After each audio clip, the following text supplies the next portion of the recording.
Welcome to Never Again is Now, a podcast about anti-Semitism. Today we talk with a feminist leader about anti-Semitism in the feminist movement. I'm Evelyn Marcus, and in addition to being a psychologist, I am featured in the documentary about anti-Semitism, Never Again is Now. I am a Dutch Jew and a daughter of Holocaust survivors. In 2006, I immigrated to the United States because of the rising anti-Semitism in Europe. I am Phyllis Zimbler-Miller, the founder of the free nonfiction theater project Thin Edge of the Wedge. I grew up in the town of Elgin, Illinois, small Jewish community, and not Holocaust survivors. Parents and grandparents had come to escape the Tsar and other pogroms in Europe. And yet in September 1970, only 25 years after the end of World War II and the Holocaust, my U.S. Army officer husband and I found ourselves stationed in Munich, Germany, which changed our lives as Jews forever. Letty Cottin Pogrebin is an American Jewish feminist writer, lecturer, and social justice activist. She is a founding editor of Mrs. Magazine and the author. Miss Magazine. Sorry. And the author of 12 books, including Shanda, a memoir of shame and secrecy. Letty, we're thrilled to have you on our show. Welcome. Thank you. I think I should probably introduce myself briefly the way that the two of you did, because I appreciated that. I'm Letty Cottin Pogrebin. I was raised in a high conservative Jewish household, meaning my parents had been Orthodox and sort of slided along the scale. 1/3 of my family who stayed in Europe died. The rest of my family who emigrated to the United States thrived. So I think it's written very clearly on my family tree, the experience of worldwide Jews who lost 1/3 of ourselves, of our total population. Yes. I'm happy to be here. It's very rare that I'm asked to talk about anti-Semitism because actually I'm 84 years old and the situation, troublesome as it is, was sort of under the radar, and now it isn't. So I'm glad you're speaking of it. Thank you. Yes, and so your family has in Europe has experienced the Holocaust and didn't survive. Have you yourself experienced anti-Semitism, Letty? The irony is that the only anti-Semitism I ever experienced was within the women's movement. And that's why I wrote about it in 1982 for Ms. Magazine, which was still is the most prominent national and international journal of feminism. We were founded in 1972. And over the course of years, mostly based on the United Nations Conference on Women, which was convened in 1975 in Mexico City, and then had a Copenhagen and a Nairobi conference, and finally a conference in Beijing to discuss the state of the world's women. That was what it was called, the International Women's Decade of the United Nations. And its mandate was to assess the status and condition of women all over the world and to recommend proposals for alleviating suffering, such as hunger and lack of education and lack of housing and secondary status in political terms, and all of the things that we know define women's lives everywhere to one degree or another. And what came out of the first conference? Zionism is racism. Right. And a number of anti-Semitic, outright flagrant anti-Semitic incidents, which women on the ground reported back were chilling, were clearly fascistic and Jew-hating and based on, not just the sense that we killed Jesus, but that we're rotten, we're it was the protocols of the elders of Zion writ large. So I was astonished because I was in the women's movement for the obvious reasons, which was to uplift women from conditions that I felt were untenable, and to highlight the potential of women so that governments and populations would want to offer their women every opportunity. Instead, what we get out of the first major conference to address our issues was a Jew-hating thing. Now, I think it's important to establish at the top that I don't think criticism of Israel is necessarily anti-Semitic. I don't. I criticize Israel. I am an Israel-loving Jew. But there was a tenor. There is a raw kind of essentialist notion involved in the criticism that we heard at the UN events. It was that Jews are racially suspect, are intrinsically bad, cannot be trusted. This had nothing to do with Israel, but they glommed it all onto the Zionism is racism, which one can debate. It's an issue. I mean, there are things happening in Israel that look quite racist to the outside, and when you're inside, sometimes look even worse. But they're not anti-Semitic in every case. They don't spring from Jew hating. They spring from concern for the underdog, which in this case is the Palestinians.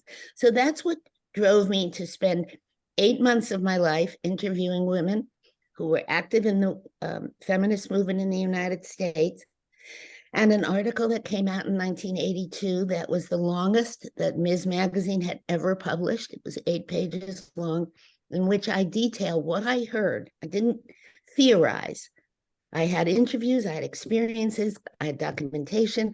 I said there is anti-Semitism in a movement that purports to free all women. Well, I don't want a movement that frees women to hate Jews. And that's when I became a Jewish identified feminist rather than a secular feminist.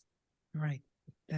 Thank you for calling that out. I think that was very important. Where did that come from? You said it was solidarity with the Palestinians, but what does that? You see, in part, it's entirely sympathetic. I'm interested in liberating all those people who are oppressed. I learned that at the Seder table. I learned that at the Shabbat table. You know, we were underdogs for so long. We still are in most places. We're 0.2% of the world's population. We're 2.2% of the United States population. We should be identifying with the oppressed because it can happen to us any minute, and it has. It breaks out whenever people are angry and they need someone to blame. We're a very easy target. And now that we have the rising phenomenon of white supremacy, we have the temerity to be white, mostly. Yeah. Yes. Okay. This are after us in particular because we don't wear it on our skin. Right. Let's step back for a minute and just to review. So I was in Munich from September 70 to May 72. When I returned to Philadelphia, the city where my husband grew up, I was asked to join what was the second Jewish women's group in the United States, maybe the world. The first was in New York. But I think most of our listeners won't know about, and I'm reading your book, Shonda, and in 1970, as you yourself say, we were all in 1970 where we were here, and suddenly in 1972 we were there. Can you give a really quick overview of the feminist movement starting in the United States and the Jewish feminist movement alongside it? Yes, the feminist movement really, I would say, was taking root in the late 60s, and it arose from the other liberation movements and the anti-war movement. I mean, there was movement in the air, literally. And once you start looking at the oppression of people of color, you start to notice that there also are hierarchies in other orders of human beings. And gender was the original one, Adam and Eve, original gender hierarchy right there. And so everything else is modeled from the gender hierarchy. And I think, as I said before, when people get discontent about their own status, when they're economically pressed, or when they're feeling uncomfortable about their government or ashamed of their government, they need a scapegoat. In terms of the beginning of the women's movement, the scapegoat for some people was men in general. Okay, men oppress women. But then it broke down into very interesting little niches about, well, it solidarity to fight against racism. So there was a way of sort of turning away from the inner flaws of one's own community. What's wrong out there? Well, out there's a women's movement, and it looks like it's dominated by white women, and it happens to have a lot of Jewish women in leadership. You couldn't miss Betty Friedan, founder of the National Organization for Women, and had written the book, The Feminine Mystique. And Gloria Steinem's name was Jewish, although she was raised Jewish, though she did have a Jewish father. So that was sort of suspicious. And Barbara Seaman, who was the founder of the women's health movement within the women's movement, she was Jewish. I mean, up and down the line, even the radical feminists, they all were Jews. Kathy Sarah Child changed her name because it was a Jewish name, and she didn't want a man's name, and so she made her name Kathy Sarah Child, child of Sarah. So there were all of these very peculiar mini uprisings within feminism. And at a certain point in the early 70s, as I would say, I start identifying with feminism in 1968, when it's taken its radical form and it has sprung out of the loins of the civil rights and anti-war movements, which were entirely male-run movements. So the women's movement said, wait a minute here, we're not being given leadership, we're asked to make coffee, we're put behind the lines, we're never put in front of the press. They start a movement. Many of them, Robin Morgan, for example, were Jewish. And as I said, others on the more even radical end were Jewish. Look like they were sort of preponderantly Jewish. But within Judaism, it took till about the early 70s for Jewish women to start looking at their own, wait a minute, we're working in solidarity, but look in our own garden here.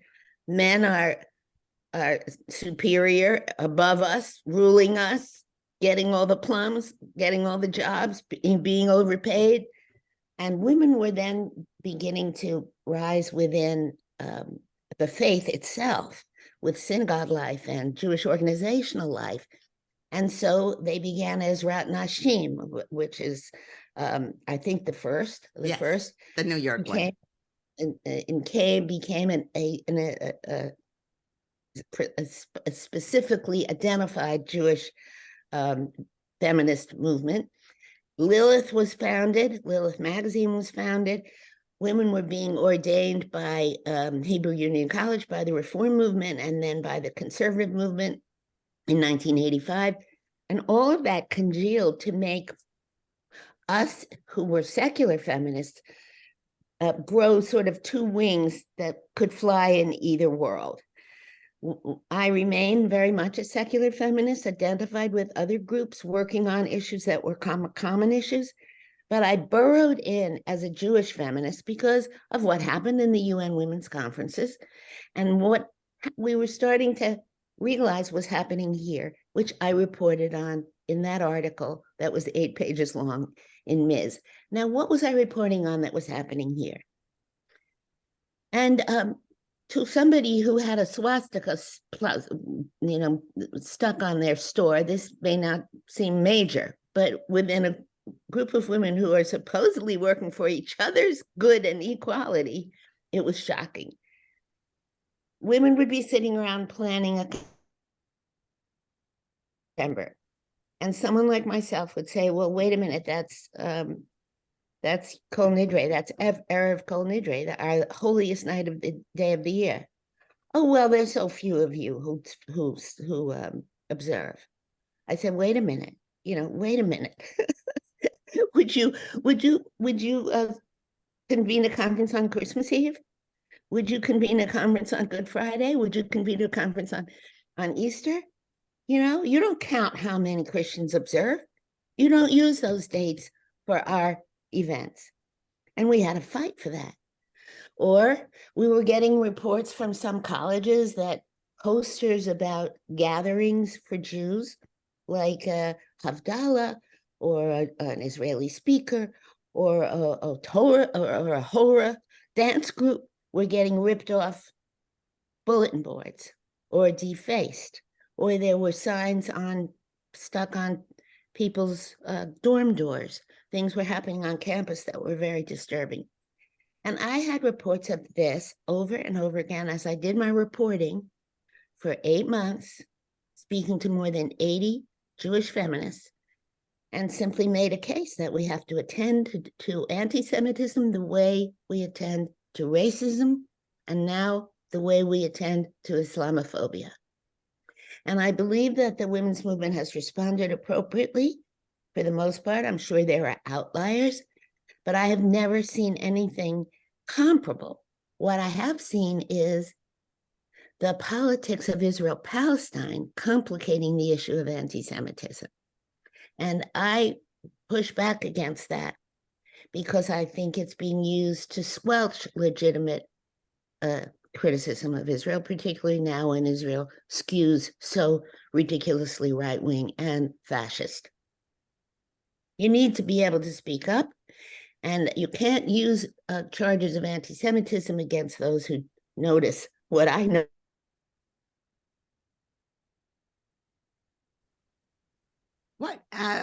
What was the reaction of that article, though?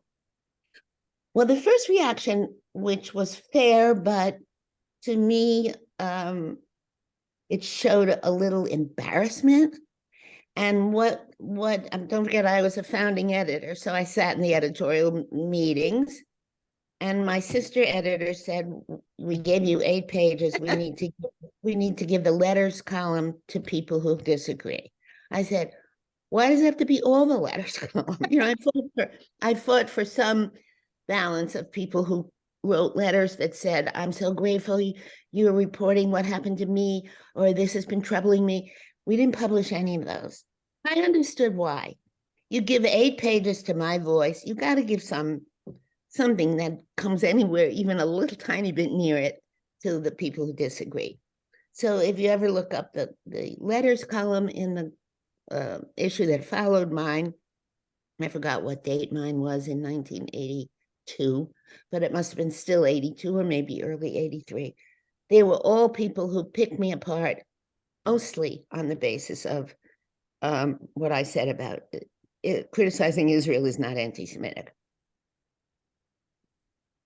That I should have criticized Israel more, that I should have been more honest and overt in my recognition that people who oppose what's happening, and it was under both governments, Labor and Likud, that people who oppose what's happening are not necessarily anti-Semitic. They are criticizing real problems, and I should have said that, which probably I should have, but I didn't feel it at the time because I didn't realize what was going to happen, which is happening right now with the IRA definition.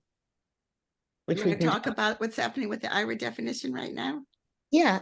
Well, the man who wrote the IRA definition, Ken Roth, didn't mean for it to be used the way it's being used now. And what the problem is not with his language. His language is fine. It's the addendum. It's the appendix. It's what's right under it, which highlights and forefronts criticism of Israel is, this, and that, and qualifies as anti-Semitism. I push back on that.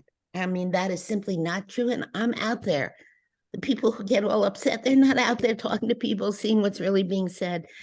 So it troubles me, because what happens when we do that, when we conflate all criticism of Israel with anti-Semitism, we lose sight of what real Jew hating is about. And we get lost in the weeds of what did this Israeli say? What do you mean apartheid? Have you been to Nablus? But if you look at Ramallah, I mean, you have to have my familiarity to be able to kind of deconstruct the anti-Semitism in the criticism of Israel and the simple, heartfelt terror that Israel is turning into a fascist state. You know? Let's step aside for a minute and talk about, though, whether you find anti-Semitism still in the feminist movement, especially on college campuses. It's not in the feminist movement on college campuses. It's on college campuses, period. So, I mean, feminists are people like others. So if there's anti-Semitism rising in the United States, presumably it's rising among feminists. It's rising among women and men. It's rising among people of color and white supremacists. It's rising. What troubles me the most, Phyllis, is that we are between a rock and a hard place. Because if we call out, for example, an athlete who recently, I forget which athlete, who recently said some abhorrent thing about Jews and stood by it, I'm not going to be silenced, blah, blah, blah. And we push back because Jews are supposed to fight. We're not supposed to walk to the ovens anymore. So we push back. And when we succeed, that proves Jewish power, which gives more ammunition for people to hate Jews. So we're in a really tough bind. And that's why I want to I want to pick and choose our battles very carefully. I don't want what Ira is doing, which is conflating criticism of Israel with Jew hating, because then it dilutes, it confuses, it muddles. And people need to stay very clear that what's happening in Israel now and what has been happening in Israel, which people haven't noticed until now, and what's happening in the West Bank and what, the settlers' violence, all of the things that people point to and have documented proof of. When you criticize that, you're not an anti-Semite. You would criticize the same thing if it was happening in Detroit. And because it's happening in Israel, we as Jews who are socially aware, other-directed in the most healthy sense, generous sense, in the sense of you shall not oppress the stranger, for you were strangers in the land of Egypt. In that sense, we have got to make really clear that we don't consider you an anti-Semite if you have a political opinion. It has nothing to do with Jew hating. It has to do with the behavior of our government. Yes, Letty, from what my understanding is, but maybe you have a different understanding of the IRA definition, is that it doesn't want to stifle criticism of Israeli policies, but that it wants to count as anti-Semitic what Nathan Sharansky called the 3Ds, which is it crosses the line, according to this definition of anti-Semitism, if the criticism of Israel is about the existence of the state, of a Jewish state as such. But that's a conclusion that you base on somebody criticizing the Israeli government. That is not saying I don't want there to be in Israel. It's just like when Trump was in. When Trump, if you criticize the prime minister's policies of Israel, that's, according to the IRA definition, as far as I understand it, not anti-Semitic. But if you say Israel doesn't have the right to exist, and if you say all that matters is so if you put double standards to Israel compared with other democracies, then that's considered anti-Semitic. And if you demonize Israel, like with old-fashioned anti-Semitic tropes, like a state that manipulates the world, a state that exactly. That's very different. The old tropes we understand, that the hatred that springs from nothing but fiction about who we are. I mean, that we have lasers. Remember, we have lasers, according to Margaret Taylor Greene, our congresswoman. And if we look at the, but I'm looking. Let me just read this so that your listeners can remember what we're talking about. This is the proposed non-legally binding working definition of anti-Semitism according to IRA. Anti-Semitism is a certain perception of Jews which may be expressed as hatred and physical manifestations of anti-Semitism are directed toward Jewish or non-Jewish individuals and or their property, toward Jewish community, institutions, and religious facilities. That says nothing about Israel should not exist. No, but the addendum. The addendum. I'm objecting to the addendum. I'm just pointing to what I just read, which if it didn't have the addendum, I would be passionately in support of, because each individual case would be looked at in the light of those words. When you put words to it with what you call the addendum, you really get into big trouble, because calling for or aiding or justifying the killing or harming of Jews in the name of a radical ideology, of course, making mendacious, dehumanizing, demonizing stereotypical Jews as power of Jews, of course. Accusing Jews as a people of being responsible for wrongdoing, of course. But why do we need to say that? Everybody knows that's what anti-Semitism is. Yeah, there is. Wait, let me just finish, because I'm going to get to the one that's really impossible. Denying the Jewish people their right to self-determination by claiming the existence of the state is a racist endeavor. Look what's going on in that sentence. Look what's going on in that sentence. There are people who consider Israel a racist endeavor because to them, it is a racist endeavor. It doesn't mean they want Jews to not exist, the Jewish people to not exist, the Jewish determination to right exist. Suddenly it's about Israel. Yeah. Accusing the Jews as a people or Israel as a state of inventing and exaggerating the Holocaust. Yes, of course. Accusing Jews of being more loyal to Israel. Yes, of course, because we're citizens of the countries we live in. But as soon as you start saying the existence of Israel is a racist endeavor, means you don't want there to be an Israel, that is nonsense. It doesn't mean that. It means you think Israel is a racist endeavor, which right now it wants to be. No, as far as I understand it, it's about the existence, like Zionism is racist. Zionism is racist, and that's what they mean there in my mind. But I think, because we only have a few more minutes left, I think that it's things that Zionists were doing, and it had chapter and verse. The point that I objected to back then was that was the only proposal, the only endorsed proposal that came out of an international women's conference. That was targeting Jews, because Jews are Zionists. And that's what I have to oppose to. We have to lahavdil. You know what lahavdil? Yeah. To differentiate Jews, to Jews lahavdil is, we have ways of clarifying what we mean, and this muddles it.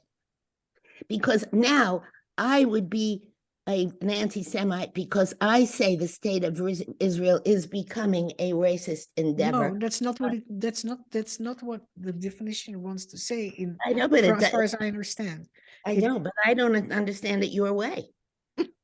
That's what makes us, I'm going to make a joke. That's what makes us Jews. There's 3 of us. We probably have 6 opinions.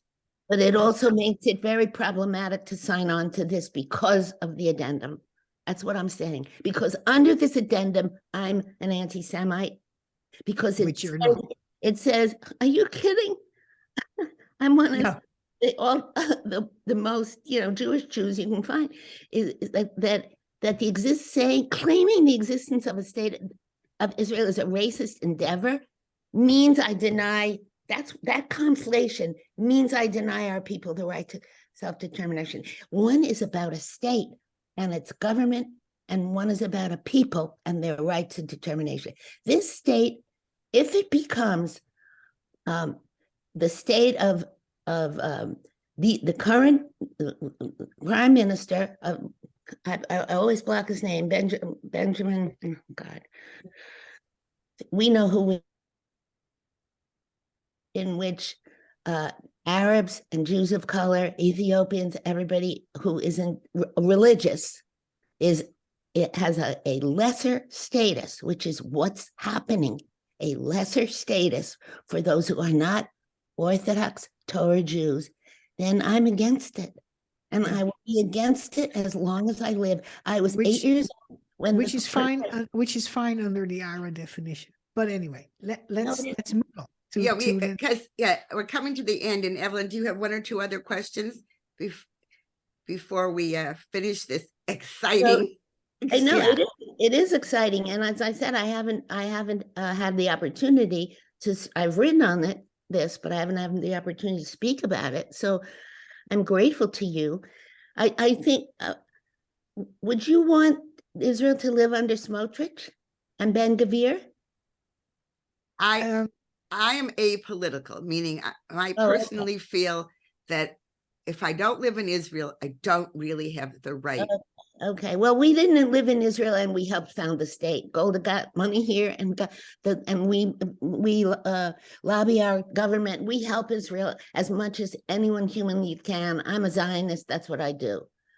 So I have an opinion, just like I have an opinion about what's going on in Nigeria, except this opinion comes with love. Yes, and so I'm sorry.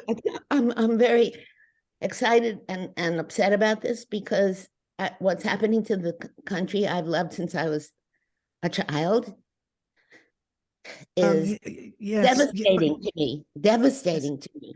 But Letty, we are not a show about the politics of Israel or the politics of the United States.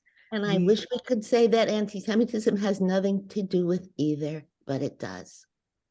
You can't talk about anti-Semitism without talking about Marjorie Taylor Greene. You sure can't. But we can talk about Trump. No, we can't.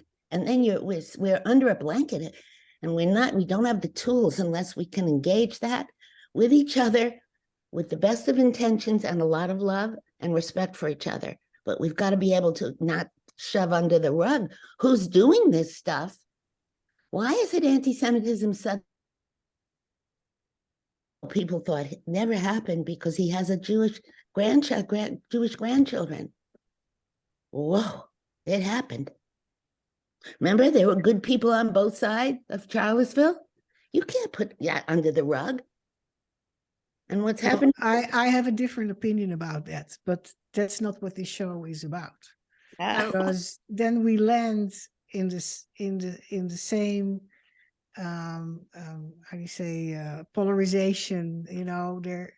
There are people who see the anti-Semitism of one side and not of the other side on both sides. That's very well said, Evelyn.